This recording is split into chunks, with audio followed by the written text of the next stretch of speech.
Chers compatriotes, bonjour, bonsoir selon l'endroit où vous trouvez pour suivre cette communication.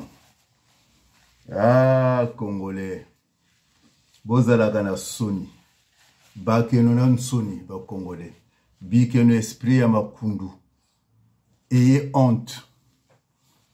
Ma communication d'aujourd'hui s'intitule Affaire des Brazza, ayons honte. Vous et moi ayons honte. Mais est-ce que moi aussi je dois avoir honte comme vous? Je ne pense pas. Des sempiternels règlements de faux comptes avec Sassou Nguesso. Voilà ce que vous faites. Affaire des Brazza, ayons honte. Chers compatriotes, arrêtez vos jérémiades autour de l'affaire des Brazza. Ayez honte.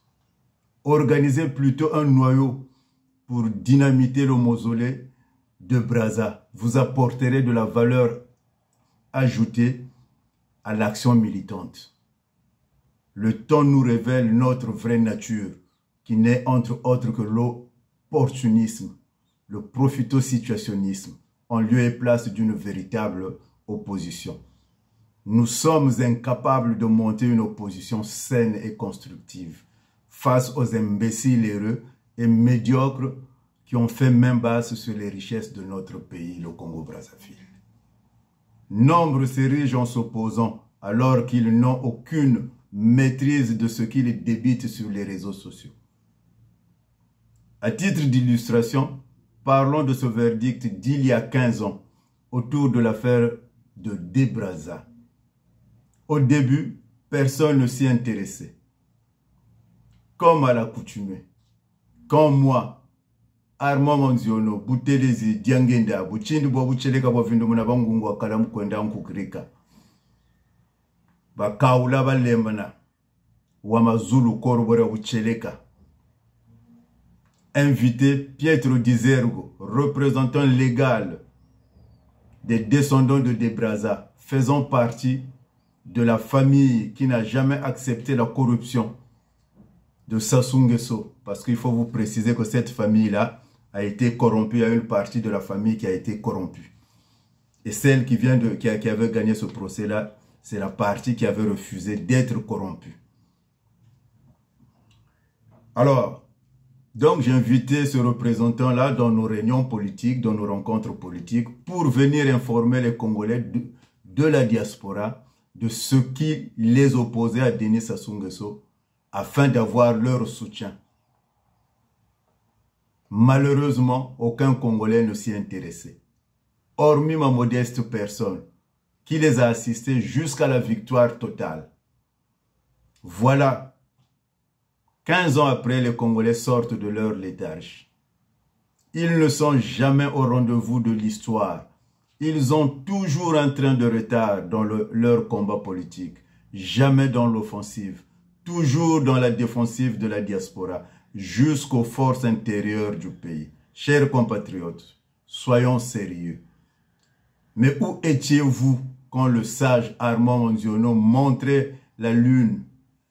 Vous regardiez son doigt. Imbécile heureux. Sur ce, je termine ma communication sur une dédicace intitulée « La fourmi et la cigale ». Tout l'été se trouva fort dépourvu quand la bise fut venue. Pas un seul petit morceau de mouche ou de vermisseau. Elle alla crier famine chez Fourmi, sa voisine, la priant de lui prêter quelques grains pour subsister jusqu'à la saison nouvelle. Je vous payerai, lui dit-elle. Avant l'août, foi d'animal, intérêt et principal. La fourmi n'est pas prêteuse. C'est là son moindre défaut. Que faisiez-vous au temps chaud, dit-elle à cette emprunteuse. Nuit et jour, à tout venant, je chantais. Ne vous déplaise, vous chantez. J'en suis fort, aise. Eh bien, chers Congolais, chantez, dansez. Vous aurez maintenant les résultats. Ils viennent vous dire qu'ils ont déjà gagné les élections de 2026.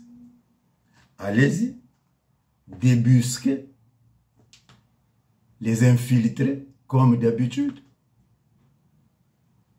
Chers Congolais, Sonia, vous êtes là à longueur de journée à faire des vidéos pour ne venir que débiter du n'importe quoi. Armand Manziono, wakala mukwenda nkukrika. Ni tuwe kwa.